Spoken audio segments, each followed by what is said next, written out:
CNN. Olá, boa noite. Bem-vindos ao Breaking News CNN com o presidente dos Estados Unidos, Donald Trump, que começa a fazer um pronunciamento à nação em instantes. E nós vamos acompanhar aqui ao vivo da CNN com tradução simultânea da Denise Bobadilha. Enquanto o Donald Trump não começa a discursar, a fazer esse pronunciamento à nação, aos Estados Unidos, a gente vai conversando aqui, apresentar o Lorival Santana.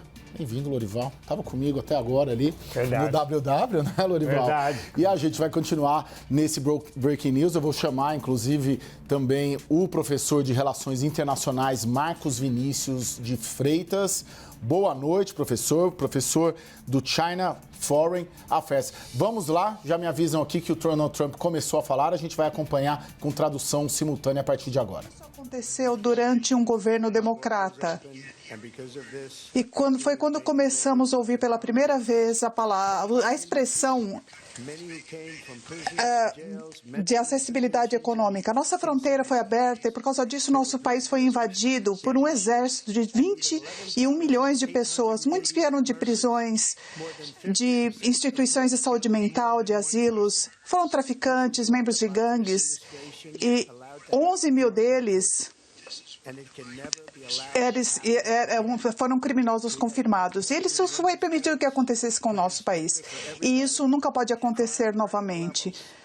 Nós tivemos homens jogando em esportes para mulheres, transgêneros para todos, crimes em níveis recordes.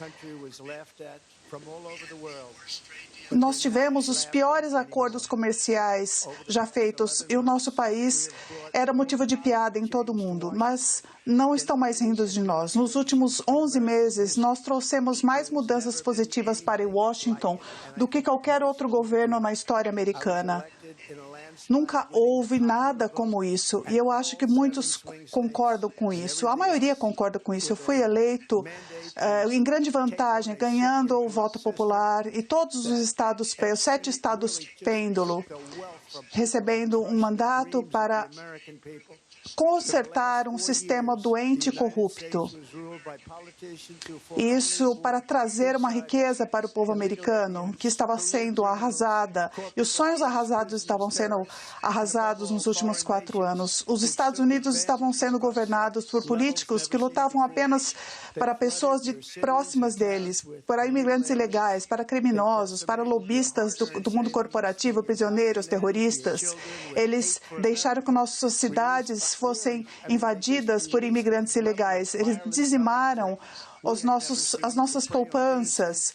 Eles doutrinaram nossas crianças com ódio à América. Eles acabaram libertando um nível de violência nunca visto. Eles continuaram perseguindo inocentes. Causaram guerras, eles causaram uma situação terrível em todo o país. E aqueles que deveriam governar esse país, que deveriam fazer com que esse país funcionasse. E depois de apenas um ano, nós conquistamos mais do que ninguém poderia imaginar. Começando no primeiro dia, eu tomei uma ação imediata para parar a invasão da nossa fronteira sul. Nos últimos 7 meses, não houve imigrantes ilegais cruzando essa fronteira. Nosso país, algo que parecia absolutamente impossível. Você se lembra quando Joe Biden disse que ele precisava do Congresso para aprovar uma legislação para fechar a fronteira? Ele sempre estava culpando o Congresso ou culpando alguém. E como podemos ver, ele não precisava de legislação, ele só precisava de um novo presidente. Nós herdamos a pior fronteira na história e nós rapidamente tornamos com a fronteira mais forte da história do país. Em outras palavras, nós somos, em poucos meses, do pior para o melhor, restaurando a segurança para as nossas cidades mais perigosas.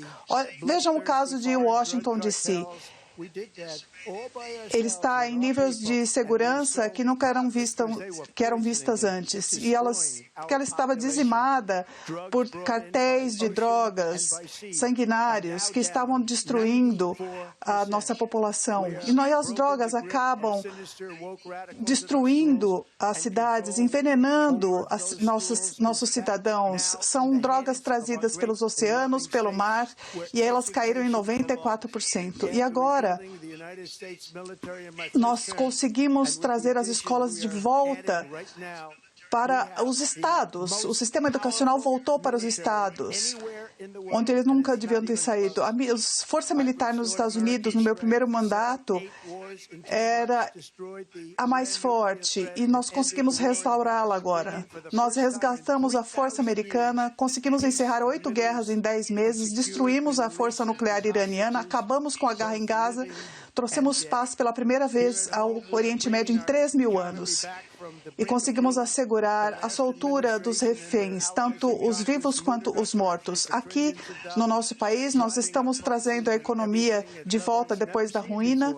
O último governo e seus aliados no Congresso acabaram roubando o nosso tesouro em trilhões de dólares, aumentando os preços e tudo em níveis nunca antes encontrados. Eu estou trazendo os preços, baixando os preços novamente. Vamos olhar para os fatos. No governo Biden, o preço dos carros subiu 22% em muitos estados, em 30% ou mais. O preço da gasolina subiu de 30% a 35%, as diárias de hotéis em 37%, os preços das passagens aéreas 31%. Sob a nossa liderança, todos estão baixando agora. Os políticos democratas também fizeram com que o custo dos preços dos alimentos subissem às alturas, e nós estamos resolvendo isso também. O preço de um peru em ação de graças caiu 33% em comparado ao governo Biden do ano passado. O preço dos ovos caiu 82% desde março. E aí, isso não é tudo. Nós estamos fazendo muito progresso.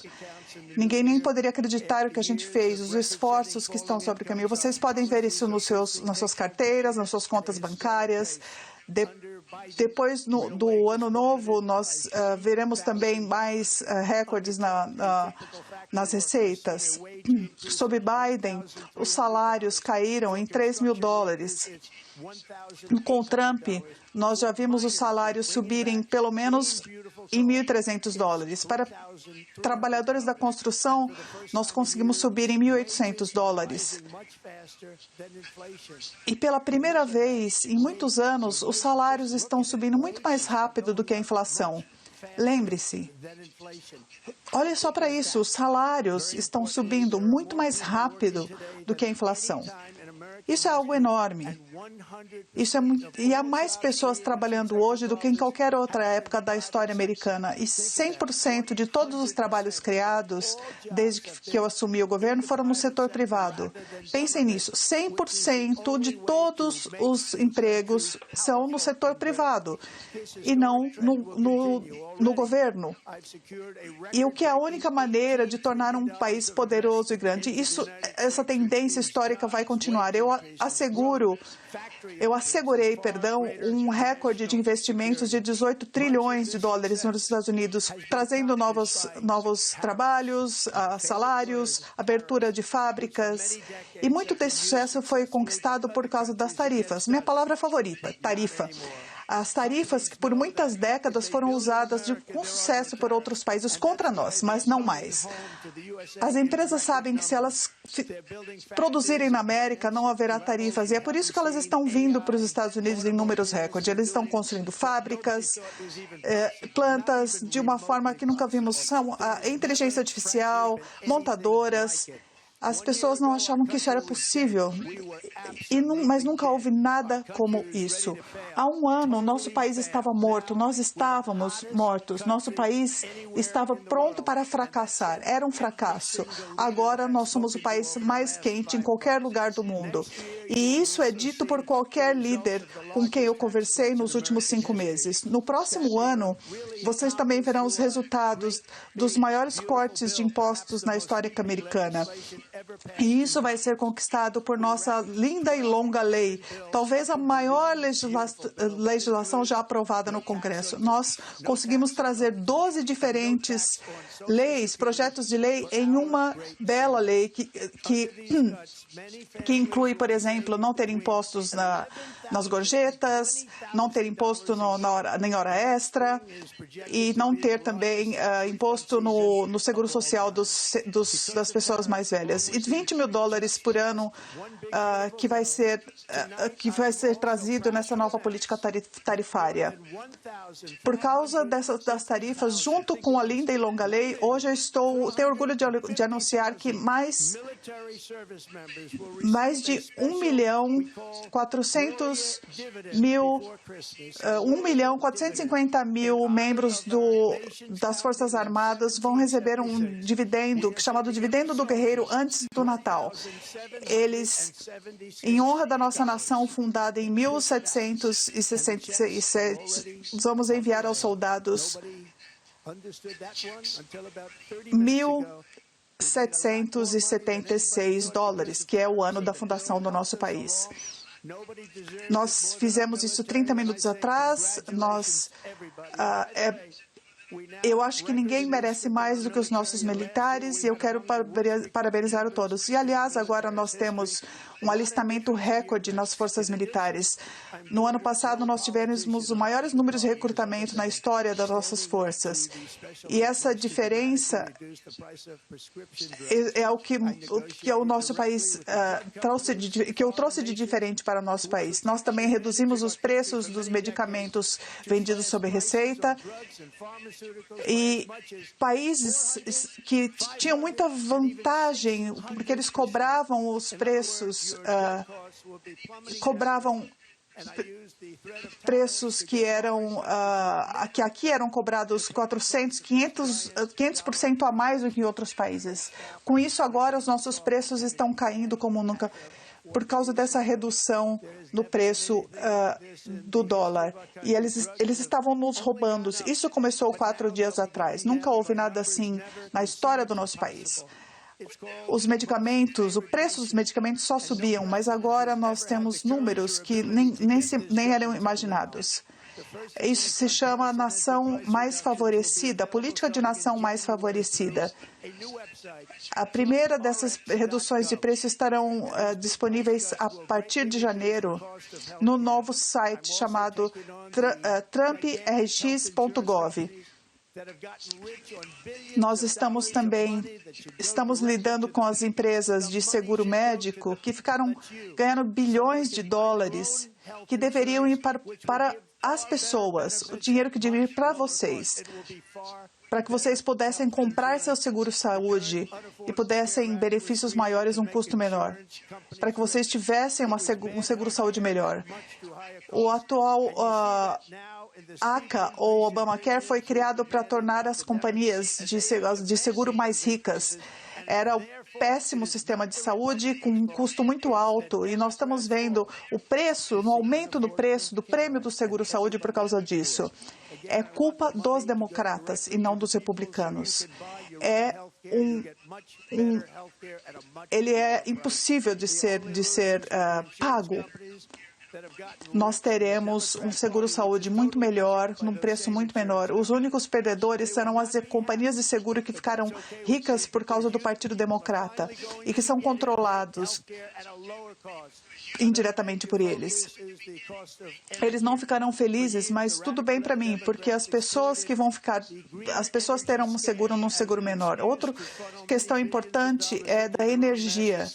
A esquerda radical dos democratas explorou esse golpe da energia verde e usou como desculpa para trazer bilhões de dólares para esses fundos que eles usaram e trouxeram restrições às energias, o que aumentou os preços. Os custos da eletricidade subiram de 30% até 100% sob Biden e a família acabou perdendo de 5 a 10 mil dólares em custos de energia.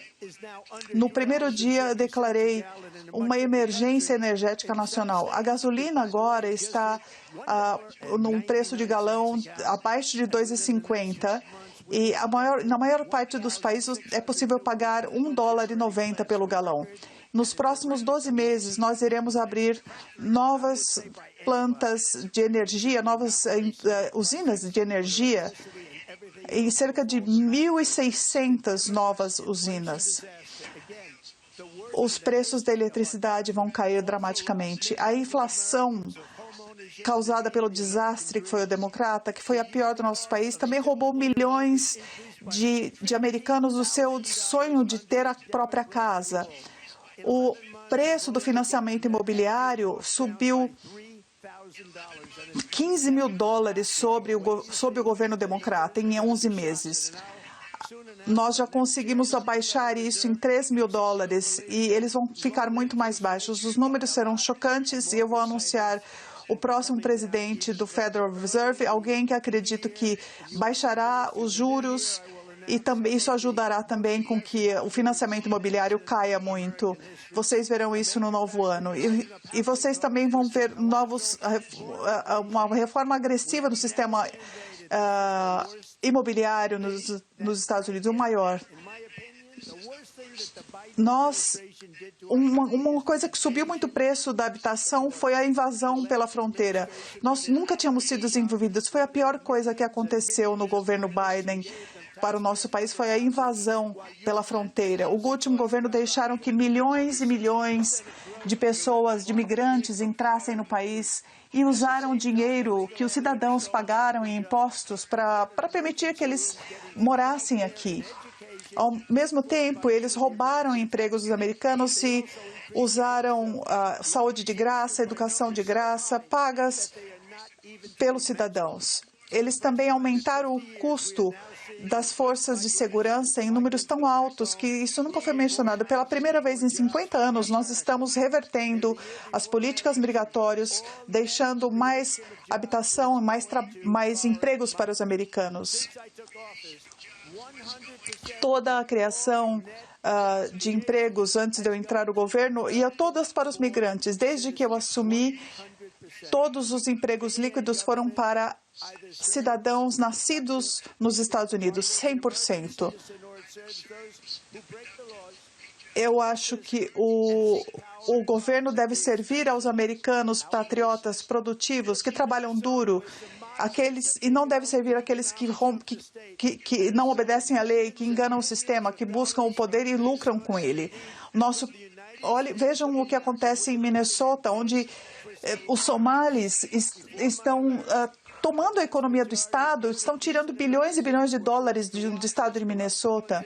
E, no fim, dos próprios Estados Unidos, nós vamos acabar com isso. Nós temos políticos corruptos permitindo isso, que estão explorando os cidadãos, estão acabando com a função civilizatória da sociedade, mas não mais.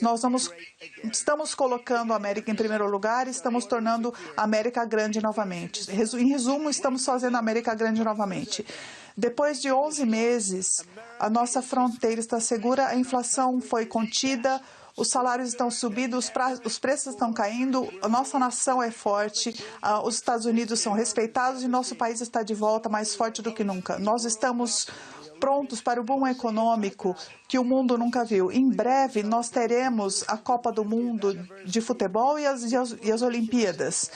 E nós iremos celebrar o nosso aniversário de 250 anos, quando aconteceu a Declaração de Independência, e não haverá mais um tributo mais lindo do que essa conquista dos Estados Unidos. Isso começou há um ano, quando o mundo passou a olhar para nós de uma forma diferente. Uma nação que é leal aos seus cidadãos, que é fiel aos seus trabalhadores, confiante em sua identidade, certa do seu destino e que é invejada por todo o país. Nós somos respeitados novamente como nunca fomos respeitados antes por cada um de vocês. Tenham um ótimo Natal, um feliz Ano Novo, que Deus os abençoe. Vamos lá, vimos aí 20 minutos, quase 20 minutos de uma fala à nação por parte do presidente Donald Trump. E nós vamos agora para a análise aqui com o Lorival Santana, que está comigo aqui no estúdio na Avenida Paulista, e também com o professor de Relações Internacionais da China Affairs, é o Marcos Vinícius de Freitas. Boa noite agora, professor. Me desculpe, anteriormente o Trump acabou interrompendo aqui a minha saudação. Seja muito bem-vindo aqui conosco. Não, obrigado. Faz parte quando a gente fala do Trump. e quando fazemos jornalismo ao vivo também. Vamos lá, vou começar por você, Lorival. Qual a sua leitura aí desses 20 minutos de fala de Donald Trump? Bem, em primeiro lugar, o Tucker Carlson, que é um jornalista bastante próximo do mundo Trump, errou, né? Ele disse que haveria um anúncio que o Trump declararia guerra à Venezuela. Isso não aconteceu. O Trump nem sequer mencionou a Venezuela, embora tenha mencionado indiretamente ao falar da imigração, né? Quando ele fala que havia países que enviavam pessoas de instituições mentais, de prisões para os Estados Unidos, ele, em outras ocasiões, atribuiu isso, por exemplo, à Venezuela, mas nem tocou no assunto do bloqueio naval à Venezuela. Fez um discurso sobre o Estado da União fora da hora, porque tradicionalmente o discurso sobre o Estado da União é feito no primeiro trimestre de cada ano, quando o presidente então fala das suas realizações no último ano, né? E isso é feito no Congresso americano. Então foi um discurso com essa função, mas fora de tempo e fora de lugar, porque ele fez num pronunciamento em televisão e não no Congresso, que é bastante significativo, né? Ele está procurando concentrar os poderes nas mãos dele, tem tido decisões da Suprema Corte que reforçam essa postura, e no Congresso ele tem maiorias muito, mas muito pequenas, né, dos republicanos, tanto na Câmara quanto no Senado, e o Congresso não tem realizado muita coisa. Então ele está tentando governar meio sozinho, né, sem os chamados checks and balances, está fazendo muitas demissões no funcionalismo público, nas agências reguladoras, tudo aquilo que representa uma restrição ao poder dele está sendo decepado, digamos assim. Então, um discurso para falar de melhoras na economia, ele diz que os preços estão caindo, não é verdade. A inflação nos Estados Unidos é de 3%. Houve uma ligeira desaceleração no aumento dos preços de alguns produtos, mas desaceleração no aumento de preços não significa queda de preço, significa que eles apenas estão aumentando num ritmo menor do que antes. Mas isso nem é significativo, não é o que os americanos estão sentindo. Daí a necessidade dele, a aprovação dele é mais baixa para um final de primeiro ano de mandato do que, por exemplo, de Barack Obama. Ele está com 39%, Barack Obama teve 50% de aprovação no primeiro ano de mandato. Então ele está tentando reverter essa situação de impopularidade. Professor Marcos Vinícius, por favor, a sua leitura. Eu acredito que o Trump crê, e é uma verdade, que o eleitor tem memória curta. Então, ele fica justamente fazendo esta lista de supermercado com relação às coisas que ele fez neste ano para relembrar o eleitor da sua importância como presidente dos Estados Unidos.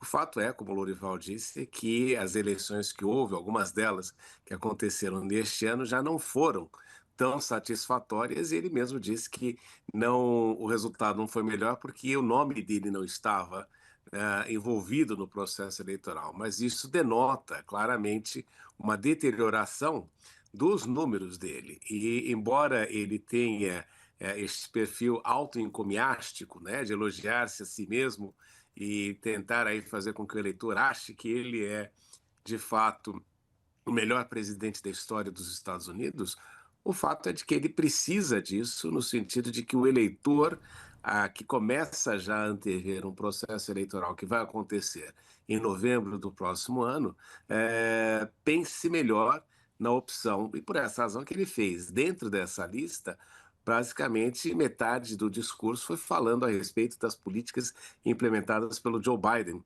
que era um presidente democrata. Então, nós notamos que há uma movimentação de Trump nesse processo todo. Primeiro, reafirmar-se aí como o grande salvador da pátria neste momento, e, em segundo lugar, tentar obscurecer todo e qualquer legado do Partido Democrata nos últimos anos.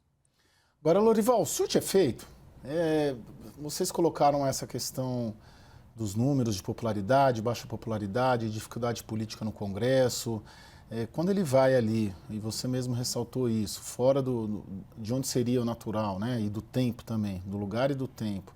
Surte efeito? Dá para a gente prever, ou eles mesmos preveem, que uma fala dessa, de 20 minutos, um pronunciamento à nação, vai alcançar o resultado esperado?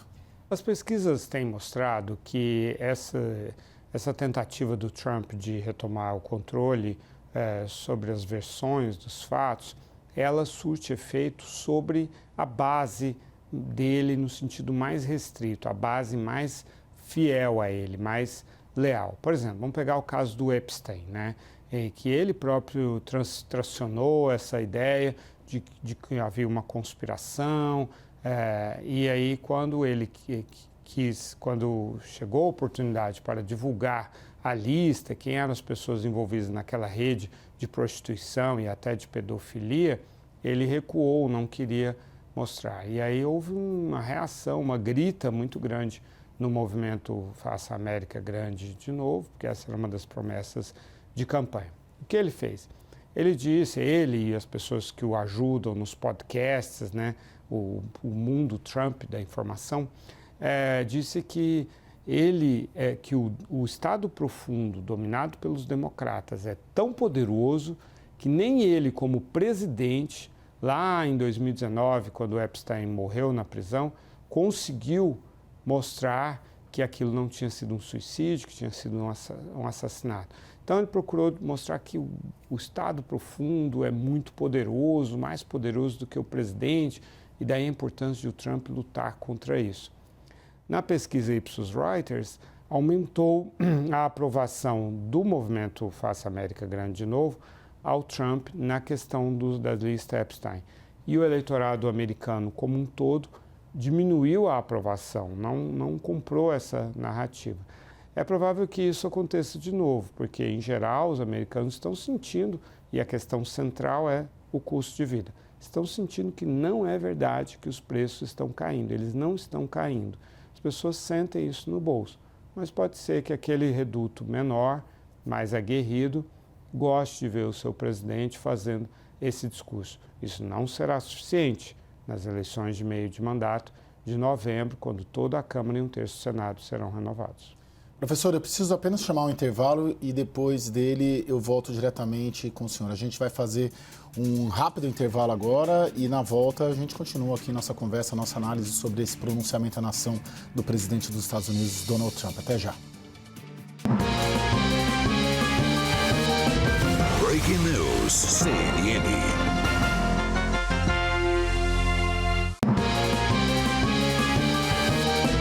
Breaking News, CNN. Estamos de volta com esse Breaking News do pronunciamento à nação por parte do presidente dos Estados Unidos, Donald Trump. Fez um discurso de 20 minutos e agora a gente conversa com a editora de Internacional, Jéssica Petrovna. Boa noite, Jéssica, seja muito bem-vinda. Nós gostaríamos de ouvir a sua análise, a sua leitura sobre essa fala à nação do presidente Donald Trump. Está contigo, Jéssica. Boa noite, Caio. Boa noite para você que nos assiste. Caio, como o Lorival Santana e o professor de Relações Internacionais Vinícius Vieira vinham abordando no último bloco, o presidente Donald Trump ele focou bastante em questões econômicas, falou bastante da inflação e esse era realmente o assunto que a Casa Branca havia antecipado para esse pronunciamento do presidente Donald Trump.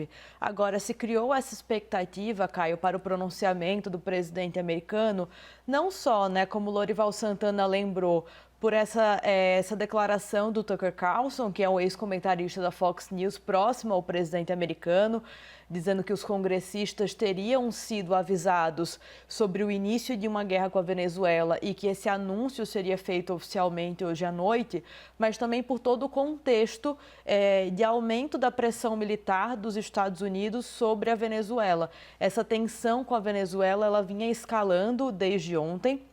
O presidente americano Donald Trump ele ordenou o bloqueio de todos os petroleiros sancionados que entram ou saem da Venezuela.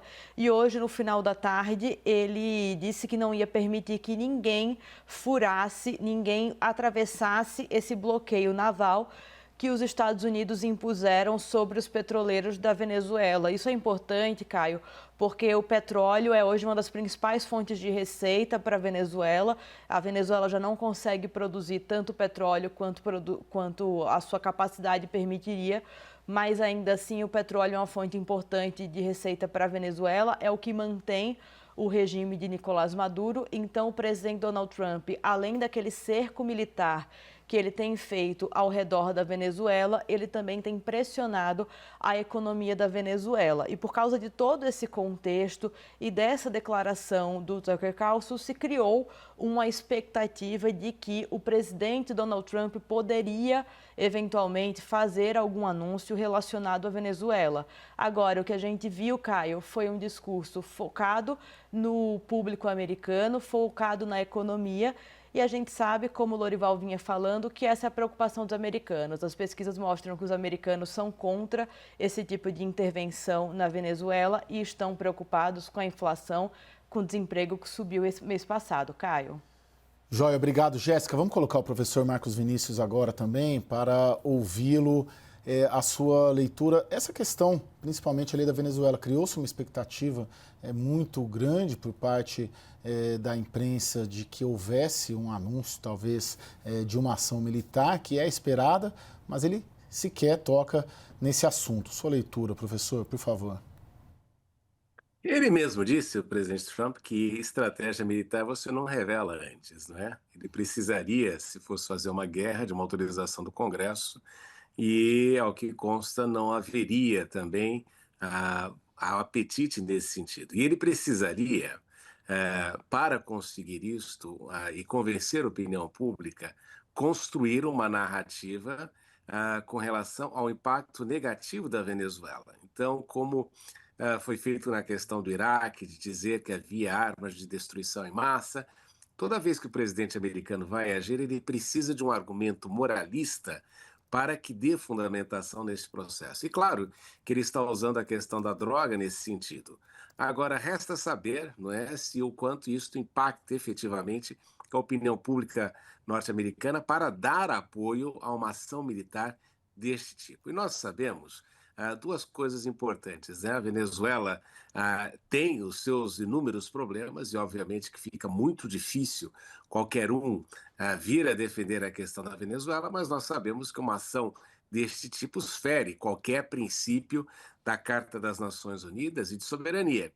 Em segundo lugar, uma ação militar na Venezuela é complexa por causa do tamanho do litoral do país, a presença de milícias, e os Estados Unidos tiveram uma experiência muito negativa com relação a isso já no Vietnã e pode criar aí um problema complicado, mas é claro que se torna difícil acreditar que muitos defenderiam o governo Maduro nesse processo, mas também existe uma grande questão de que Trump não entraria aí para sofrer qualquer tipo de, não de derrota, mas de baixas.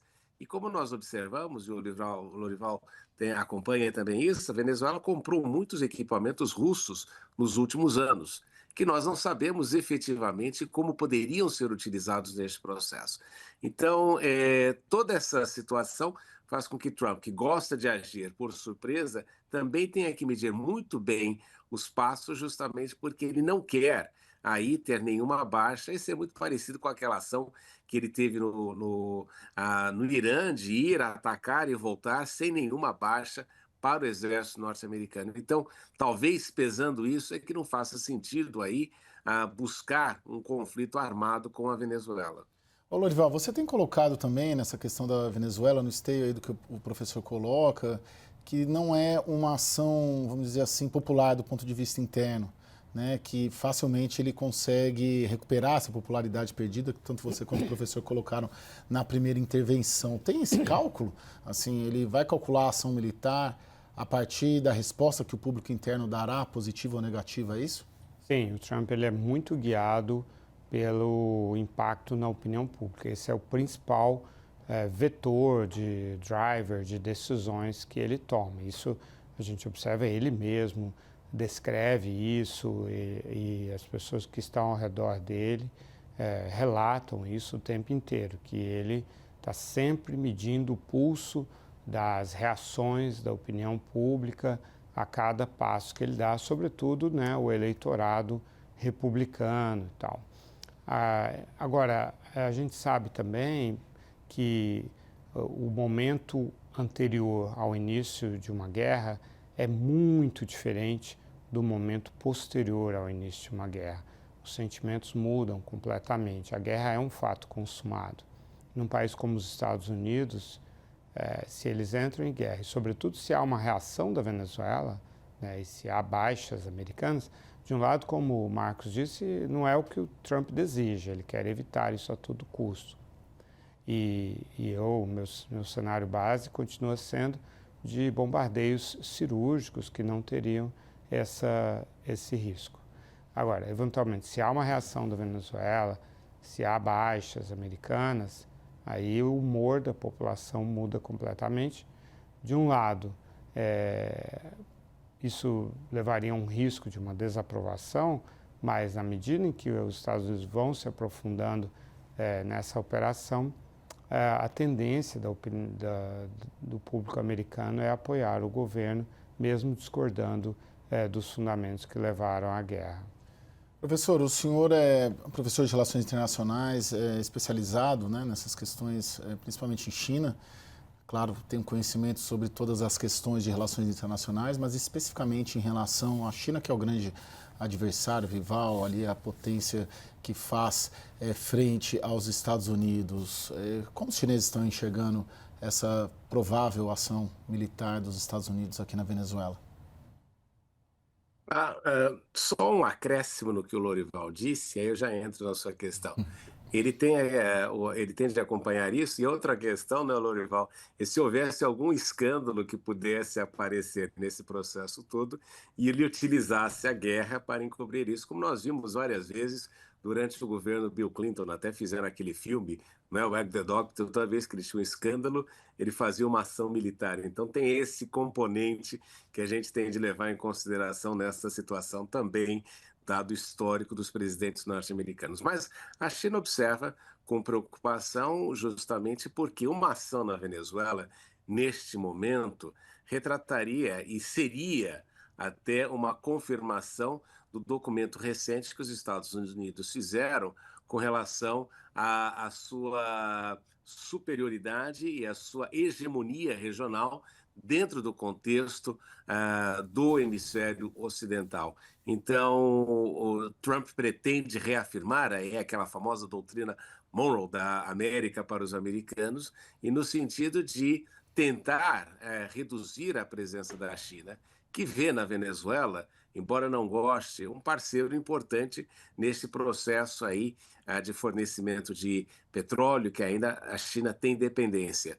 Mas nós observamos, dentro do hemisfério ocidental, uma divisão quando nós começamos a olhar para a presença da China neste processo e dentro do continente. Na América Central e, inclusive, o México, a importância dos Estados Unidos é primordial. Mas quando nós entramos no cenário e no contexto sul-americano, nós vemos que a China é o principal parceiro econômico da grande parte das economias.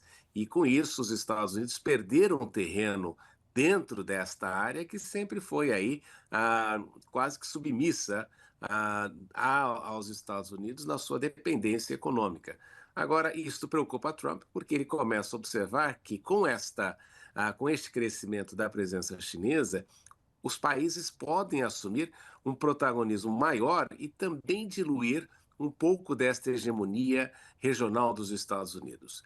E há teóricos que dizem que se você não for uma potência hegemônica na sua região, você não consegue projetar isto globalmente. E, por fim, a reunião que houve lá na Coreia demonstrou uma coisa muito claramente. Trump recolheu o seu exército e reentendeu que hoje em dia existem duas potências globais, a China e os Estados Unidos, e que não vale a pena continuar brigando com a China como ele estava fazendo anteriormente. Então, essa que é a preocupação, se a China efetivamente vai marcar a sua presença e colocar a sua bandeira na América do Sul, e como a América do Sul pretende aí navegar esta questão complexa de lidar com os Estados Unidos, que vem num processo de declínio, e também com a China, que tem aí uma preocupação em garantir na América do Sul uma parceria importante para a sua projeção global. Lorival, é possível prever alguma reação do Brasil, ou qual seria a reação do Brasil a essa ação, pelo menos em termos de estratégia, ou ficar com as consequências aqui, porque é uma situação em que o Brasil já tentou, de alguma maneira, conter pela diplomacia, o próprio presidente Lula diretamente com o presidente Donald Trump, nos encontros com os outros chefes de Estado da América do Sul e principalmente da Europa, do G7. O que fazer? Nenhuma nação do mundo tem condições de enfrentar os Estados Unidos militarmente, né? E o Brasil está muito fragilizado militarmente. Então, haveria um protesto veemente, né? Mas ficaria nisso, né? Numa coisa puramente retórica. E que o presidente Trump já relevou, né? Porque o presidente Lula já fez declarações bastante críticas em relação aos bombardeios das embarcações no Caribe e no Pacífico Oriental, as ameaças de intervenção na Venezuela, e mesmo assim houve gestos do presidente Trump e do governo dele, depois disso, de manter a aproximação com os dois, conversando pelo telefone, o Trump fazendo elogios ao Lula e ainda por cima o Departamento do Tesouro retirando as sanções contra o ministro Alexandre de Moraes e a esposa dele, e isso foi parte de um pedido do presidente Lula, né? Então isso está precificado, digamos assim, na relação entre os dois países. Agora, a Operação Acolhida lá em Roraima terá de ser e já está sendo robustecida, porque de fato é muito provável que haja um fluxo de imigrantes venezuelanos no caso de ataques, né, de bombardeios à Venezuela. Bom, pessoal, a gente vai fazer um rápido intervalo e daqui a pouco a gente continua aqui nossa conversa nesse Breaking News especial do pronunciamento à nação do presidente dos Estados Unidos, Donald Trump. Até já. Breaking News, CNN.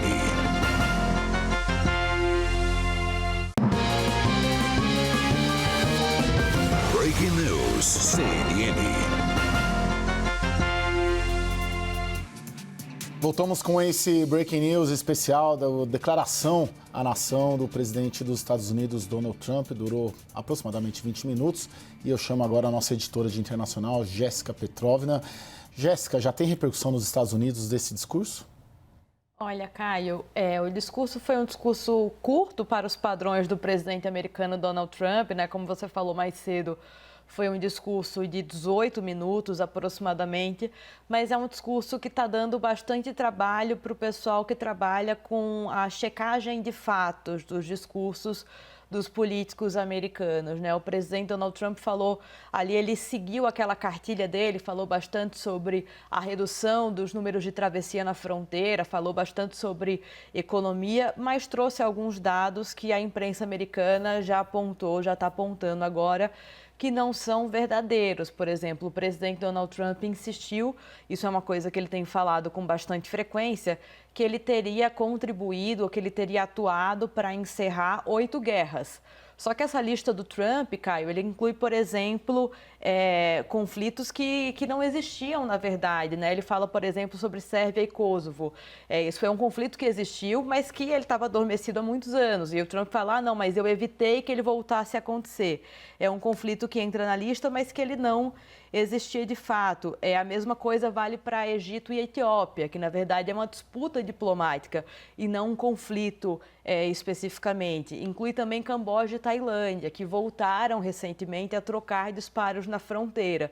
Então esse é um número que o presidente Donald Trump repete com frequência, mas que é um número exagerado, por assim dizer. Uma outra coisa que a imprensa americana apontou também é quando o Trump fala sobre economia, né? Que ele fala que nunca tantos americanos estiveram trabalhando. Mas os dados do desemprego que saíram essa semana mostram que o desemprego para o mês de novembro foi o maior dos últimos 4 anos, ou seja, bateu ali o que vinha sendo registrado num período de pandemia. Uma outra coisa que ele fala também, Caio, quando ele fala sobre as tarifas, ele fala que as tarifas levaram mais empresas para os Estados Unidos, mas o jornal The New York Times trouxe um levantamento mostrando que os gastos com a construção e de fábricas nos Estados Unidos caíram nos últimos meses. Então, assim, esse número ele vai contra ao que diz o presidente Donald Trump. As tarifas elas ajudam alguns setores da economia americana, mas prejudicam outros setores. Então, o investimento em novas fábricas não corrobora o que diz o presidente Donald Trump sobre as tarifas. Então, tem uma série de dados que o presidente Donald Trump traz ao longo do seu discurso, que, como a gente vinha falando, é um discurso para dizer para o público americano o que ele tem feito, que já estão sendo ali questionados pela imprensa americana. Caio. Obrigado, Jéssica. Lorival, como cai na oposição democrata um discurso como esse, projetando também a estratégia da oposição para esse 2026 e a eleição de meio de ano? Bem, a oposição democrata, ela ficou muito paralisada depois da derrota da Kamala Harris, né? O Partido Democrata ficou meio sem rumo. Agora, ele voltou a se animar com as eleições do início de novembro, em que eles venceram na Pensilvânia. Na Pensilvânia eram eleições para a Suprema Corte Estadual, nos governos de Nova Jersey e da Virgínia e também na Prefeitura de Nova York, que são redutos democratas. Mas agora, recentemente, teve eleições em redutos que são republicanos e os democratas voltaram a vencer, na Geórgia, por exemplo. Então, isso está dando um certo ânimo para os democratas, mas não há ainda líderes claros, assim, né? O próprio prefeito de Nova York, ele nasceu em Uganda, ele não pode se projetar como um futuro candidato a presidente e tal, né? Então, Gavin Newsom, que é o governador da Califórnia, que tem se projetado nesse sentido. Mas digamos, os democratas ainda estão lambendo as feridas da derrota que sofreram um ano atrás, estão se mobilizando para a eleição de meio de mandato daqui a um ano, em novembro do ano que vem, que vai renovar toda a Câmara e um terço do Senado, e eles têm perspectivas boas de ganhar a maioria em pelo menos uma das duas casas, né? Então, eles estão focados nisso. Mas esse fact-checking aí que a Jéssica trouxe, é bastante típico, né? O Trump costuma realmente exagerar e ele reconhece isso quando ele, livros dele, quando ele fala, não, eu gosto de hipérboles, eu gosto do exagero, ele reconhece, vou acabar a guerra em 24 horas e tal, né? Mas ele não, as pessoas nem levam isso tão a sério e tal. E de fato, ele diz coisas que não se confirmam nos fatos, mas as pessoas que gostam dele relevam isso. Professor, vou finalizar com você. De tudo que a gente viu desses 20 minutos, um discurso muito focado em imigração e economia, o que a gente pode projetar no curto prazo, no médio prazo, de toda, vamos dizer, essa energia, esse estilo Trump aqui nas próximas semanas e também em 2026, os pontos de atenção para quem nos assiste e nós também observarmos? É um presidente que tem aí uma mensagem muito importante no sentido de que ele quer transformar os Estados Unidos e retomar aquele sonho dos Estados Unidos na década de 50, não é? E com uma série de dificuldades que enfrenta. Por exemplo, a projeção de que em 2030 a China será responsável por 45% da manufatura global e os Estados Unidos só 11%. Então, algumas coisas são muito difíceis de ele conseguir reverter neste processo. E claro que o presidente Trump, ele tem uma característica fundamental, ele é refundacionista, né? Como Ramsés II no Egito, que apagava o nome dos faraós anteriores para colocar o nome dele. em todas as coisas. Ele fez isso e ele tenta, neste curto mandato de 4 anos, sabendo que ele não vai ser aí reeleito, tentar manter-se ativo para que as pessoas justamente levem a sério, porque a probabilidade de ele ser considerado um pato manco é muito grande, não é? Porque ele é presidente de um mandato só, se a Constituição americana continuar. Agora, nós vemos aí que o grande problema e o grande desafio é que este populismo de Trump pode gerar aí uma situação muito difícil para o seu sucessor.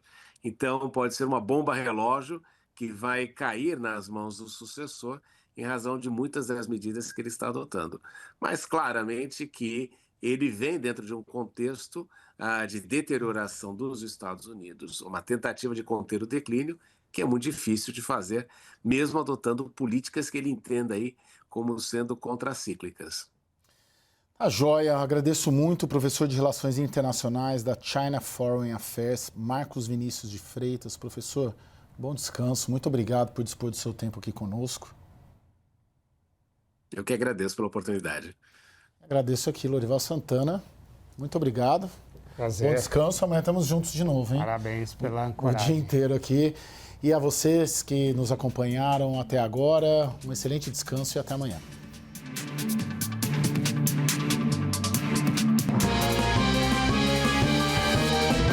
Breaking News, CNN.